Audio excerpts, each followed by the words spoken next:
So can you really buy a home with zero down?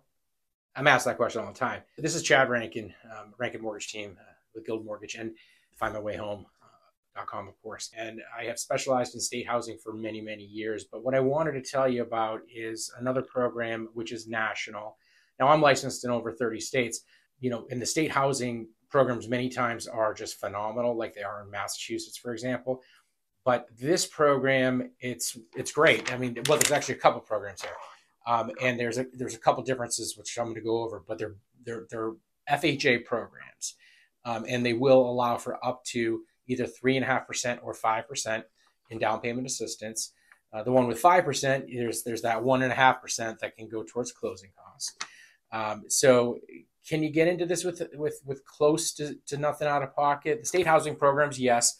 This you might need to ask the seller for a 1 or 2% seller credit, unless you got some funds available, but it can be next to nothing. Now, of course, depending upon the state that you're in, you got to put earnest money deposits, like in Massachusetts, for example. There's one with the offer, and then there's one with the purchase and sale agreement. But like Connecticut, for example, there's just one offer, and that one offer is equivalent to the purchase and sale agreement. So there's one deposit with that.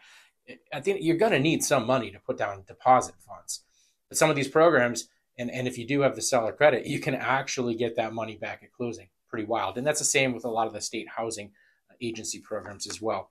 But so the few differences and changes and updates that have taken place with these FHA zero programs is that they now allow for the purchase of a two-family. Now, two-family purchases are awesome because there are no reserves required.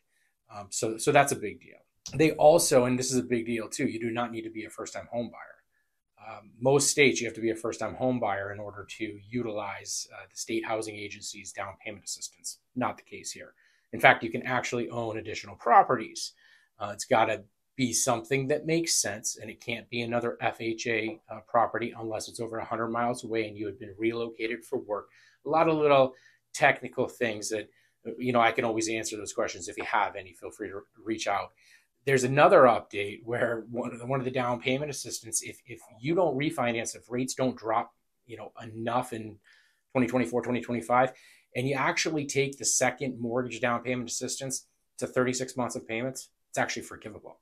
So there's been a lot of really cool things that have come up lately. It's constantly changing. They've actually lowered the FICO requirements. Like Mass Housing has an FHA program, but that's a 640 minimum FICO. One of these programs dropped to 620, and then they dropped to 600. So there's a lot of different factors that come into play, but this is a program, very importantly, since a lot of my audience here is national, this is available in all 50 states. And again, I'm only licensed in about 31 or so right now. But of course, you know, I've got friends across the entire country through the Find My Way Home network. And I would, of course, be happy to, you know, pass you along to somebody whom I trust, who I would ask questions for if I was getting a mortgage in their state. So that's it for now. Any questions at all, and any changes to come, I'll probably come back up here and update them. But if you have any questions, feel free to reach out. Thanks.